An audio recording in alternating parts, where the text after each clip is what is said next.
আছে জঙ্গল সলিমপুরে? কেন এত আলোচনায় জঙ্গল সলিমপুর? নানা কারণে কয়েক দশক ধরেই আলোচনায় এই নাম। চট্টগ্রামের প্রবেশ মুখে সীতাকুণ্ডের এই জঙ্গল সলিমপুর নিয়ে অনেকের মধ্যে, এমনকি প্রশাসনের মধ্যেও কাজ করে নানা রহস্য ও ভীতি। চলতি বছরের শুরুতে জানুয়ারির ১৯ তারিখে এখানে সশস্ত্র হামলায় র্যাবের উপসহকারী পরিচালক মোতালেব হোসেন নিহত হন। এরপর থেকে আরও আলোচনায় এই জঙ্গল সলিমপুর। আলোচনায় থাকা এই জঙ্গল সলিমপুরে নতুন করে র্যাবের ক্যাম্পে হামলা করেছে ইয়াসিন বাহিনীর সদস্যরা। র্যাব ৭-এর অধিনায়ক লেফটেন্যান্ট কর্নেল হাফিজুর রহমান সাংবাদিকদের জানান, ২৪ মে দিবাগত রাত আনুমানিক ২:৩০টার দিকে ইয়াসিন বাহিনীর সদস্যরা র্যাব ক্যাম্প ঘিরে ফেলে এবং গুলি ছোড়ে। আত্মরক্ষার্থে র্যাব সদস্যরাও পাল্টা গুলি চালায়। স্থানীয়রা বলছেন, একই সময়ে জঙ্গল সলিমপুরের আলীনগর এলাকার পুলিশ ক্যাম্পেও হামলা চালায় দুর্বৃত্তরা। এই দুই ঘটনার পর জঙ্গল সলিমপুরে বিপুল আইন শৃঙ্খলা রক্ষাকারী বাহিনীর সদস্য মোতায়েন করা হয়েছে এবং অভিযান চলছে যৌথ বাহিনীর।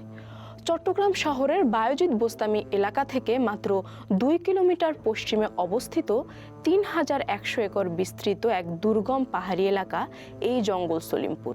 অন্তত ২৫,০০০ ঘরবাড়ি রয়েছে এখানে, যেখানে দেশের বিভিন্ন প্রান্ত থেকে আসা ছিন্নমূল ও নিম্ন আয়ের মানুষের বাসই বেশি। সন্ত্রাসীদের নিরাপদ আশ্রয়স্থল হিসাবে পরিচিত এই জঙ্গল সলিমপুরে দীর্ঘদিন ধরে প্রশাসনের কোনো নিয়ন্ত্রণ নেই। এলাকার দুই পাশে পাহাড় এবং মাঝখানে সরু রাস্তার কারণে আইন শৃঙ্খলা রক্ষাকারী বাহিনীর সদস্যরা চাইলেও অভিযান চালাতে পারেন না। গত ১৯ জানুয়ারি র্যাব কর্মকর্তা নিহতের পর গত ৯ মার্চ ভোর থেকে সেনাবাহিনী, পুলিশ, র্যাব ও বিজিবি একসাথে বিশাল অভিযান শুরু করে। প্রায় ৪,০০০ সদস্যের এই অভিযানে ড্রোন এবং হেলিকপ্টার ব্যবহার করা হয়। এরপর আলোচনা হয় এই জঙ্গল সলিমপুরে র্যাব ও পুলিশের স্থায়ী ক্যাম্প করা নিয়ে।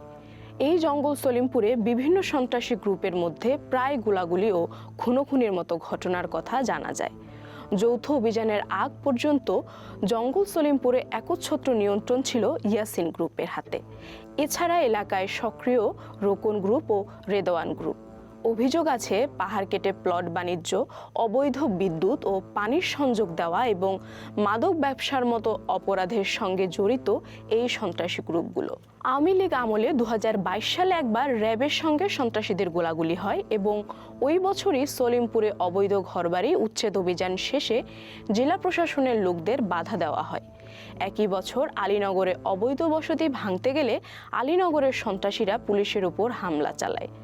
ওই বছরই জঙ্গল সলিমপুর এলাকায় চট্টগ্রাম কেন্দ্রীয় কারাগারের শাখা, মডেল মসজিদ, স্পোর্টস ভিলেজ ও নব থিয়েটার সহ বিভিন্ন প্রকল্পের উদ্যোগ নেওয়া হয়। কিন্তু জঙ্গল সলিমপুরের নিয়ন্ত্রণ প্রশাসনের হাতে না থাকায় প্রকল্পগুলোর কোনো অগ্রগতি হয়নি।